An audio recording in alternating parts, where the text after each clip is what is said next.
Welcome ladies and gentlemen to another Hypeimmune Reviews. I'm Skurwriter and today we're going to talk about Like a Dragon Ishin.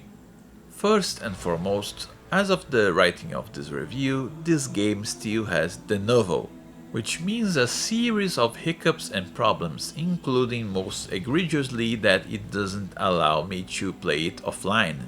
There are multiple reports of the novo medicine app, everything about this game being played on a Steam Deck, so if you are a PC gamer, beware.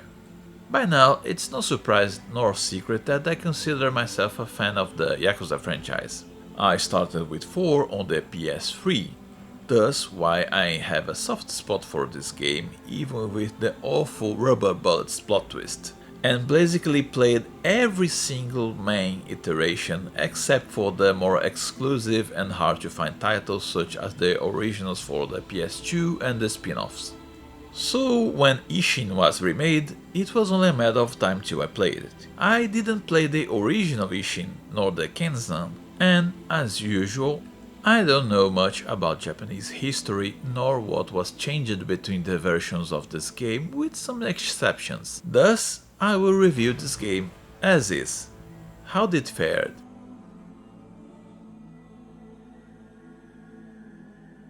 Ryuga Gotoku Ishin, or Like a Dragon Ishin, is a rather peculiar title. It's a spin-off from the mainline Yakuza series with several interesting twists. Akin to the star system from Osamu Tezuka, characters from the Yakuza series and their voice actors play different characters. This means that you see Kazuma Kiryu, voiced by Takada Kuroda as usual, playing the role of Sakamoto Ryoma, as in a character based on a real-life person from Japan's history.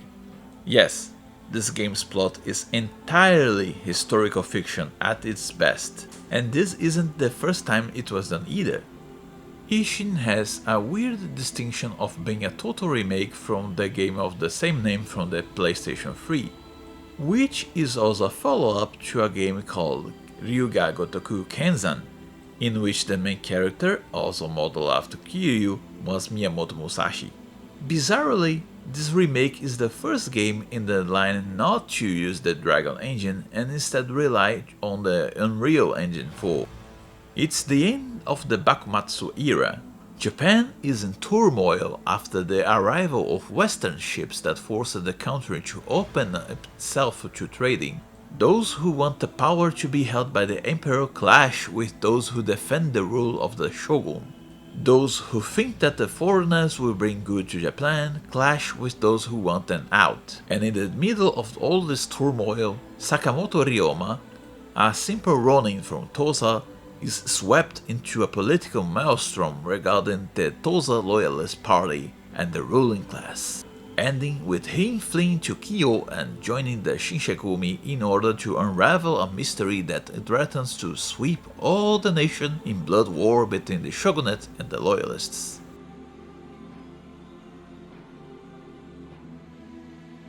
As previously stated, I haven't played the original Ishin or Kenzan, so while I judge the visuals as is, I say that it's the standard fare for a game of the Yakuza Like a Dragon series. Every game in the series takes place in a few maps, mostly being or the Kamurocho, or sometimes going to Sotenbori or Ijincho and others. Here the plat du jour is Kyo, the city which becomes Kyoto, and its districts, with each one having similar but grounded designs. You have the commercial district, the poor district, the main red light district, etc, etc. Everything is realistic if compared to other more bombastic settings of the franchise, but varied and with their specific flair nonetheless. Outside of Kyo, Sakamoto Ryoma explores manors, caves, and there's a brief moment that they start in Tosa. As usual, character design takes the spotlight. If the series was renowned for the striking and iconic characters, now that the design team has access to the lavish world of kimonos of feudal Japan, things are diversified and heightened. Every single member of the Shinsengumi has a striking and expressive design derivative from the blue and white Haori, mixed with the designs of their respective actors. Okita Soji, played here by Goro Majima, keeps his chest exposed and is always drenched in blood. Nagakura Shinpachi, played by Saigata Ejima, has a sleeveless haori mixed with a chainmail, and so on and so on and so on. Sakamoto Ryoma is an interesting example. His kimono is basically bland, grey and black, until he joins the Shinshigumi, making a stark contrast. The designs of his weapons are another good point, ranging from beautiful and realistic to downright ludicrous and fantastical. Enemies may be limited in their fighting styles, but not in design. You have everything from gutter robbers that are barely dressed to luxurious nobles with kitsune masks dressed in gold, or rich samurai with outlandish kimonos and different haircuts. Kids run through the streets, trip down and cry, women throw water at the dirt, and the city is overall quite lively. There are some quite nice tidbits as well for those who keep keen eyes. For example, whenever Ryoma gets inside a building, he removes his shoes, and the sound effects of his steps change accordingly. The worst, design-wise, mostly boils down to personal taste, but to me some characters definitely didn't match their roles, such as Jungi Han as the shadowy and creepy Yamazaki Susumu, but the brunt of the problems come from the engine itself. Due to how Unreal Engine works, there are lots of visual bugs that are otherwise unseen in the Dragon engine. Every time you enter or leave a building, the whole scenario and NPCs will render from the ground up, showing blocky, blurred. Due to how the facial capture was rendered, sometimes the faces twist and goofy expressions during serious moments. Sometimes the light suddenly breaks out and it looks like a Christian rapture has come to cast judgment on the Bakumatsu era. Most egregiously was that the infamous Bathhouse Brawl was censored. And if you are playing a game from the Like a Dragon franchise and don't expect violence, torrid and sweating homoeroticism worthy of the 80s, then you are in the wrong place. Even with those small hiccups, Ishin looks as good as any other installment of the Like a Dragon series.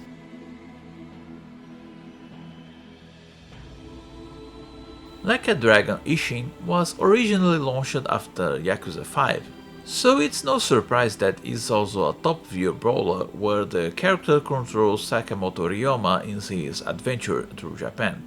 In his quest, Sakamoto can switch between 4 different styles: Brawler, Wild Dancer, Gunner and Swordman, each one tailored for a specific situation, with guns, swords, large swords and axes, cannons and spears. Fun fact: like the majority of the Westerners who fell in love with the series, I too believed that the Switch style gameplay mechanic had arrived with Yakuza 0, but nope, it's older, way older than even Ishin, arriving with its precursor Kenzan. Styles level up individually with an orb style upgrade system akin to Yakuza 4, but diversified. There are specialized orbs that can only be used in their specific styles, and then the grey orbs that are given through level ups and that can be used anywhere. Damage and resistance are directly tied up to gear, which is assembled in the blacksmith through crafting. To give Ryoma new traits, the player gathers up a new currency called Virtual, which is given in small amounts to Ryoma every single action he does, and is exchanged in shrines, and later used in a Shinto priest shop for more tangible items. Like nearly every single title in the series, there are many minigames to play, sub-stories to find, an arena to fight through, the return of the friendship mechanics, completion lists, and a far more elaborated crafted system for equipment, alongside the new Trooper card mechanic, exclusive to Ishin. And as usual in the series, the user interface allows the player to catch up to the gameplay mechanics and the plot, what happened, who are the big names and how they are related, which is something that I always loved and which many other games did as well. Other newcomers are dungeon explorations, where Sakamoto does missions for the Shinshigumi, and the Another Life section, where he acquires a home to grow vegetables and prepare meals through a fun minigame. Of course, there's karaoke and fishing. It wouldn't be Yakuza without those. And of course, Baka Mitai returned. Fishing was simplified, and all you need is to pull the fishing lure at the correct moment to catch a fish.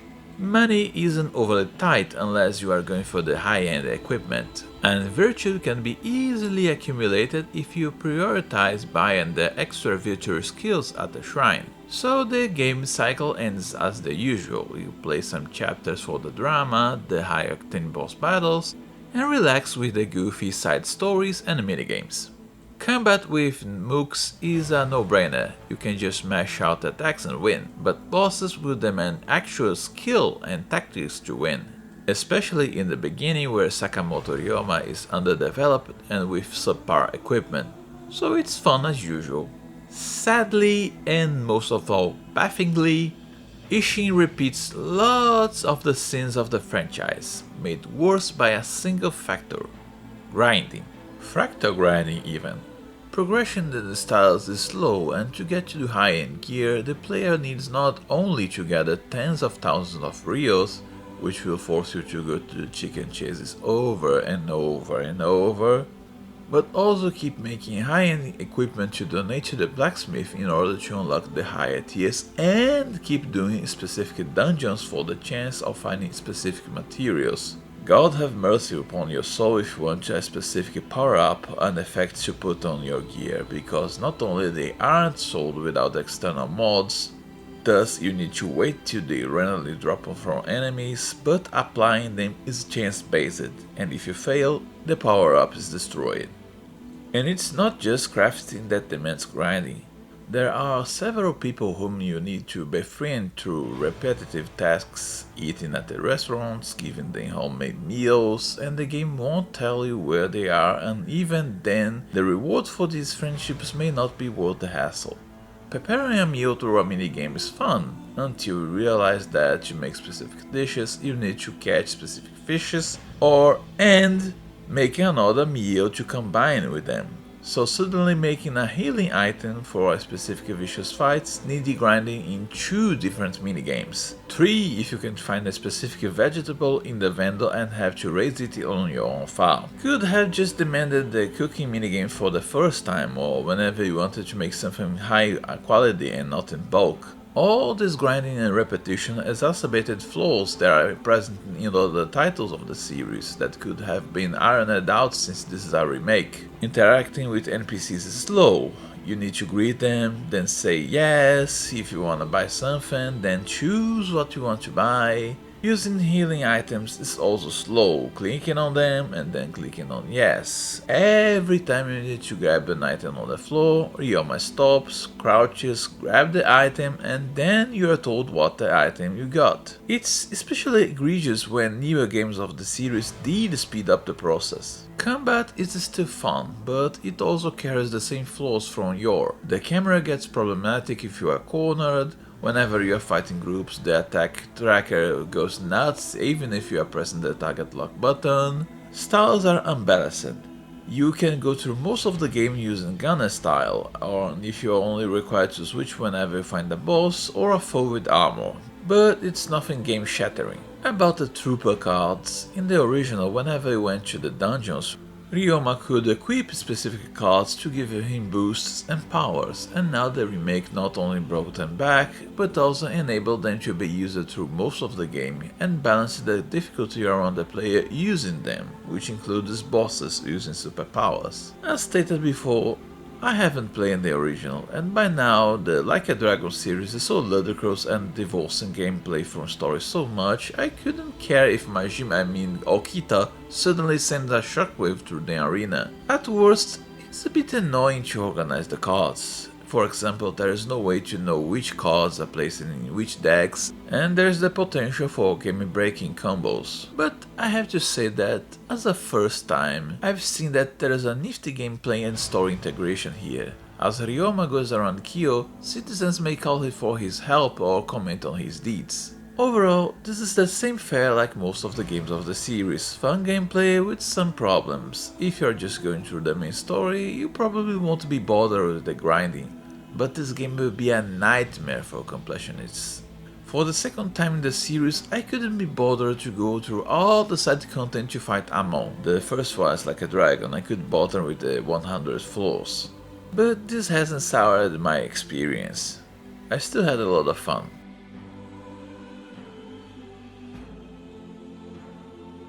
Now things get more exciting. This time, the plot is basically historical fiction, meaning that real-life names and events were used to tailor a story in one of the most ludicrous franchises around. This time, there is no way to pull bizarre plot twists about rubber bullets or giant ships hiding under plain sight. No blackbird chilling in Okinawa. Normally, historical fiction is a challenge because you are playing with an already set board to an already established endgame. People who research history know how the story will end, so the author can only play what's between the lines and do small changes. Change stuff too much and you hop on the alternate history genre, which isn't bad per se, but if you are trying for historical fiction, the main allure is the challenge of pulling it off, and I said this before even taking in consideration the star system.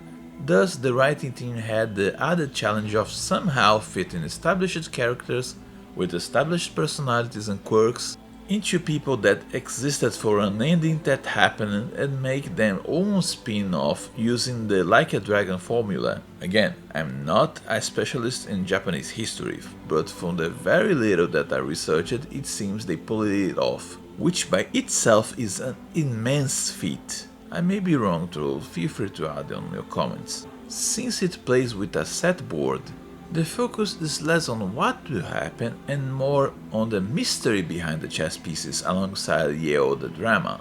It's more politically charged by necessity since it exposes several parties involved in the Bakumatsu and their ideologies. Thank God that the devs placed a glossary that can be seen at any time during any conversation, or else it would be insanely easy to get lost. In the middle of this political turmoil, it's interesting to see old faces from the franchise showing up, and the writers do play with them. While the obvious power trio of Kiryu, Majima and Saejima won't be swayed from their personalities, the writers play around with the familiarity and deliver some curveballs left and right. For example, Nishikiyama may be Kiryu's sworn brother in the mainline Yakuza games, but here he plays Izo the Butcher, antagonistic from the very start. This switcheroo is used in some strategic moments to deliver red herrings and keep the player guessing a character's true motivations. Oh no, that guy was a villain in Yakuza 3. Will he betray Sakamoto? If yes, when? Characterization thus is interestingly solid yet deceitful, but in a good way. Newcomers to the franchise don't need to worry because there are no references besides the faces themselves, but veterans will take a special joy in going, "It's that guy!" As the plot goes on, there is an interesting theme of renovation and acceptance that is exposed in Duality. In order to unravel the mystery that forced him out of Tosa, Sakamoto Ryoma has to become Hajime Saito. Yes, that Hajime Saito for those who learned about the Bakumatsu through Horinei Kenshin. As he develops a second life, questions are raised about his past. Will he be able to get his old name back? Will he want to become Sakamoto Ryoma again? Actions that accrue history and weight to a name are thrown around as the Bakumatsu unfold. Within the main campaign, the story reinforces that Japan can't be weak to foreign influences, while the side quests consistently tell that not all foreigners are bad. Many are tired of the oppressive old caste regime and want it gone, but many others want a specific future and won't accept middle grounds. Ryoma has to infiltrate a dangerous organization to find the answers he seeks, but may end up changing it for the better from within, using his new identity, mirroring the identity crisis and changes in Japan was having at the time. It can also get quite brutal from time to time, not afraid of showing people being killed in gruesome fashion. Sadly, the game also has the same usual writing flaws of the franchise. Playing it after the man who erased his name was an interesting experience since I saw many of the problems that nearly sunk the game here, albeit in a very embryonic stage. Saito, just like Kiryu, won't kill as he is still the Paragon Bastion style of character akin to Superman. Yes, really.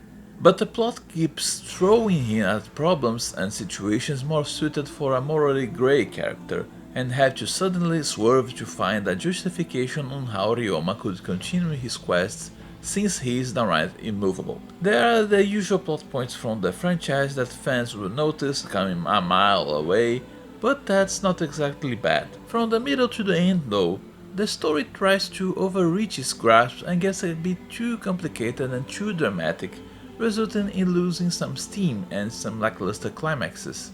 And while the ending itself is good, quite good, and emotional and dramatic, the more you think about it, the worse it gets. But that's more for spoilers.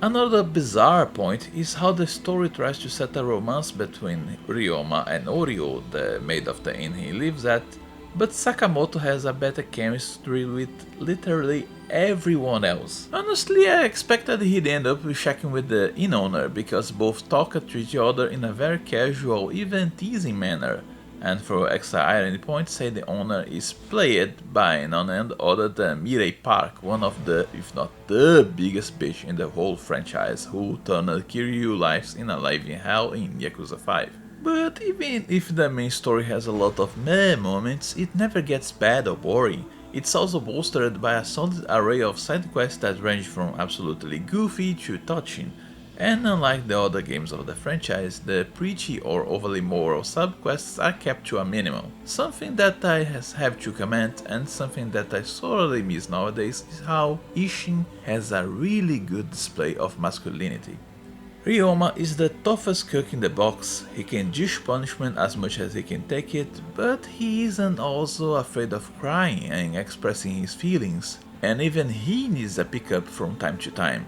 When Ryoma is at the bottom, he gets into a brawl to stop people from acting like idiots, he vents his sadness from his system before bonding with the people he just beat the crap off. Soon after, he just brings them to a night out with the boys.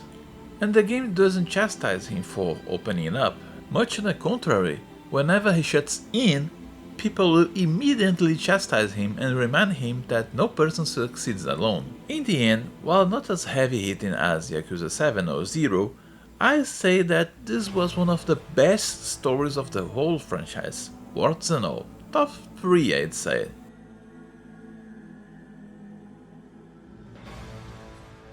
Yeah, this will be simple, easy and straightforward. The soundtrack's good. Not on the level of 0, but whenever the Sega sound team decides to get into the fray, they really put up some bangers around.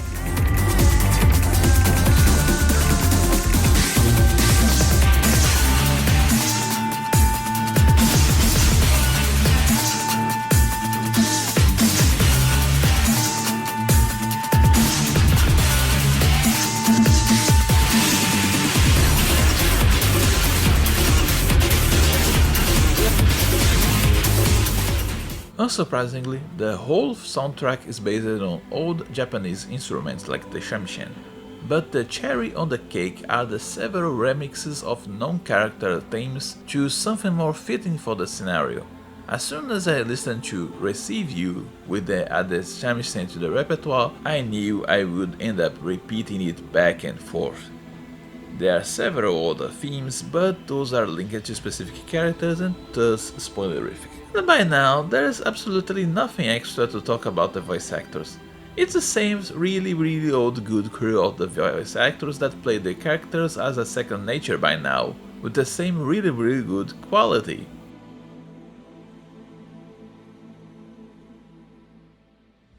So, would I recommend this game? Yeah, absolutely. This is a no-brainer in this case. This is a good game on all its own that gets extra points if you are a fan of the series and know the main characters.